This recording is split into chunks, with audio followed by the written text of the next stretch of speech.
In the name of Allah, the All-Beneficent, the All-Merciful. Imamah is established through the explicit mention, Nass, of Allah and His Messenger, not through the choice and allegiance of the community, Ummah. It is a must for every Imam to give a Nass, explicit mention, about his successor Imam who must be obeyed after him. Some arguments about this have been mentioned in the previous parts. It must be remembered that our scholars are unanimous on this point, that Imam is always appointed by Allah and His Rasul, Messenger. The Abbasids say that it is through Nass or Miraz, inheritance, and the Zaydis say either through Nass or through an invitation given by Imam himself. All the Bakris and Umaris say that Imam is appointed either through Nass or through the choice of the leading people of the community. There are many arguments based on logic, in favor of our stand. First argument. As is known by now that the Imam must be infallible, and infallibility is an unseen or hidden matter, which is known to none but Allah. It is essential that the Nass should be from Allah, because only He knows about infallibility, none else. Second argument. It becomes known, by observing the habits of the children of Adam, mankind, and the nature, and leanings of the people of the world that, when they do not have, over them, a powerful ruler or a strong king who can prevent them from injustice, oppression, lust, and such other evils, many people become desirous of suppressing and exploiting the members of their own species, and to overpower others through high-handedness and murder and so on, which will cause all sorts of corruption and chaos for the entire society and deprivation of peace and tranquility. It is certain that Allah Almighty does not like such a situation, as He says. And Allah does not like mischief. 205. So, it is for Allah Almighty to remove corruption, and this does not occur automatically. Rather, it is necessary that the administration and management of the mankind must be entrusted to a person who may never deviate from the path of welfare, truthfulness, and justice, and fair play, and who may protect the interests of all, in the matter of both this world and the hereafter, in accordance with the divine Shariat, code of life. So, if Allah does not appoint such an Imam, in every age, it would imply that He is pleased with corruption. But corruption is an ugly thing. Allah cannot be pleased with an ugly and improper thing. Third argument. It has been proved through both texts and logic that Allah always cares the most, on account of His extremes love for His servants, for the guidance towards the right path of their welfare, in the matter of their lives in both the worlds, on earth and in the hereafter. It is mentioned in the Holy Quran. Verily the merciful Allah is very kind to the servants. 207. The proof of His being extremely kind and merciful for His servant is that He never allows any shortcoming in the details of acts and deeds. Therefore He has made His servants aware of even little things like depilation and mustache cutting, and about cleaning of private parts with stone and water, and even about copulating, through His merciful and kind messengers explicitly. Thus, it becomes clear that it is extremely essential for the messenger to appoint his Caliph or successor, who may protect the laws, rules, and regulations of the Shariat, after his messenger's departure, and who may defend his followers from enemies and opponents, and that this is more important and essential than the aforesaid details. Now, when Allah is never slack, even in the matter of things of little importance, then how can He neglect the most important need of perfecting such great essentiality, which is the greatest pillar of religion? So it must be believed that Allah has appointed such an Imam, who is the ruler of all servants. So when He revealed to the Holy Prophet, peace be upon him, to appoint his successor, Imam, all the Muslims agreed that the Nass was in favor of none but Amirul Momineen al-Imam Ali, peace be upon him. Fourth argument. The Bakris and Umaris agree that, according to the divine rule, Allah has never called back, that is, made to die any of His messenger, right from Adam to Khatam, Prophet Muhammad, peace be upon all of them, without appointing their successor. The same had been the rule of the Holy Prophet too, peace be upon him. He had never left for any travel or any battlefield, without first appointing his Caliph in Medina. Even, when he did not go out of town, he used to appoint rulers for every place where Muslims lived, either in a small numbers or a big. Even, while sending someone for a battle, he never failed to appoint a chief or leader, and this appointment never depended on the liking of the people.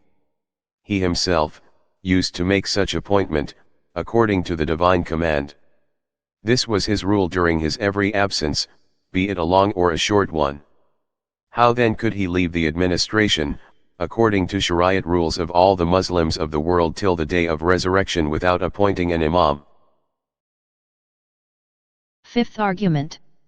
The office of Imamah is like prophethood, because both have to do with an administration and governance, and are concerned with all responsible elements in all the worldly and otherworldly matters. It is not possible for the people to recognize such a person, who may qualify for this office. Because, even if it is their unanimous choice about a person, that selection will be according only to their defective mind and reasoning, and wrong selfishness, self-interest which cannot be in accordance with an overall common interest, and the divine wisdom. Everyone will propose the name of only that person who will be, in his opinion, useful for him or his community. Of course, such unanimity is possible under pressure, such as in the government of tyrant, oppressor kings and dictators.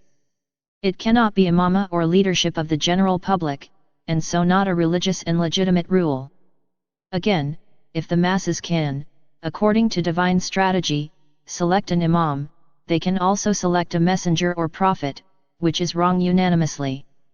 It is worth noting that, suppose, at some place, a king dismisses the governor, but does not appoint anybody else, in that post, or if the administrator of some place goes out of station, but appoints no one in charge of his office to take care of the public, but leaves the matter to the choice of the people, then, certainly those who do not believe that an imam must be appointed by Allah, will criticize the above-mentioned governor or ruler severely. How strange that, those who find fault with the above-mentioned situation think that, it is all right in the case of Allah and the Messenger, and say that the Holy Prophet, peace be upon him, passed away from the world, but he did not appoint anyone as his successor, but left such selection to the public. Sixth argument. Take for granted that the Ummah, Muslim community, gives up all selfishness and desires, and selects an imam after a serious and sincere thought. But since to err is human, it is possible that someone makes some mistake in selection, and they may leave aside a proper person, and select an unworthy fellow, as often happens in kingdoms and dictatorships and general elections, wherein they elect a person for a period, considering him quite fit, but subsequently their choice proves to be erroneous. This matter will be discussed in depth in the future. Seventh argument. Take it for granted that the selection of an imam by an ummah itself is correct and all right, but it is quite obvious that the most merciful Allah is the knower of all open and hidden matters, and is most aware of his servants, and of who is appropriate for which work or job. Verily this is quite easy for him. Then despite this fact, to give it up and to entrust it to others, who hardly know these things, is like preferring a less preferable thing, and it is improper and ugly and impossible on the part of the omniscient, omnipotent, omnipresent, and the all-wise Allah. 8. Argument. If the selection of imam is at the discretion of the ummah, then there are two possibilities. Their selection will be erroneous. Now, since the Creator knew beforehand that they will be making mistakes, it will be extremely ugly on the part of the omniscient and all-wise Allah, who is very kind and merciful, to entrust such important matters of managing religious affairs, and training of the Ummah to those who err, and select tyrant rulers. The Omniscient can never do this. Moreover, when the divine knowledge had encompassed that people would be selecting a worthy person for imamah, though it is extremely difficult to recognize such a man, and to make the people recognize him, and to prepare them for his obedience, and to remove the enmity of the quarreling, and the envy of the envious for people, but as it is quite easy for the Lord of the universe, it is extremely ugly on his part to leave so much hard work to others, and to appoint a group of weak persons for such a big job. It is totally impossible on the part of the omnipresent, omnipotent and omniscient. He himself asserts, Allah likes ease for you and does not want hardship. 2, 185. Again he says, He has not laid upon you a hardship in religion. 22, 78. And what is more difficult than the above-mentioned task? This argument combines the past two arguments.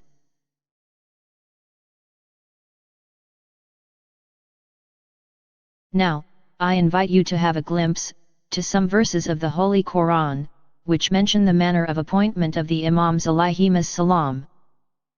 The first verse. The Lord of the universe asserts, Today, I have perfected for you your religion, and have concluded my bounties on you. 5, 3. The entire Ummah agrees that, after prophethood nothing is more essential than imamah, that is, overall leadership for them, because if there is no imam, there will very soon be no sign of either religion or the believers, that's to say, Islam of Muslims. Thus, both the religion and the ummah or millah, will still remain in dire need of an imam, without whom they will remain imperfect. So, if Allah did not appoint an imam, and did not inform the ummah about him, and lifted his messenger from this world, then it would only mean that both the religion and ummah or Muslim community would remain imperfect, and whoever did so, has denied Allah, Prophet and Quran and has become a disbeliever or a denier, notwithstanding the widely related tradition, which is narrated by both Shias and Bakris and Umaris that, this verse was revealed after the Nass showing the appointment of Amirul Momineen al-Imam Ali, peace be upon him, as the Caliph. We shall mention them now. Those verses are, the Almighty has said in many verses that we have mentioned everything in the Quran, such as, Surah Al-An'am 6, 38.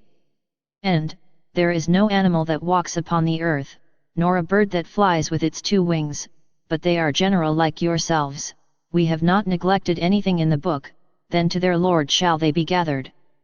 And in Surah An-Nahl 16, 89. And, we have revealed the book to you explaining clearly everything, and a guidance and mercy and good news, for those who submit. And similar other verses which convey that, there is nothing about which we have not said in the Holy Quran. Now, the command about imamah and his appointment is the most important command, and also very essential, which has certainly been mentioned, and not left out. He must not have left it to others to decide, and whoever will say in opposition to this, will deny Quran and become an apostate.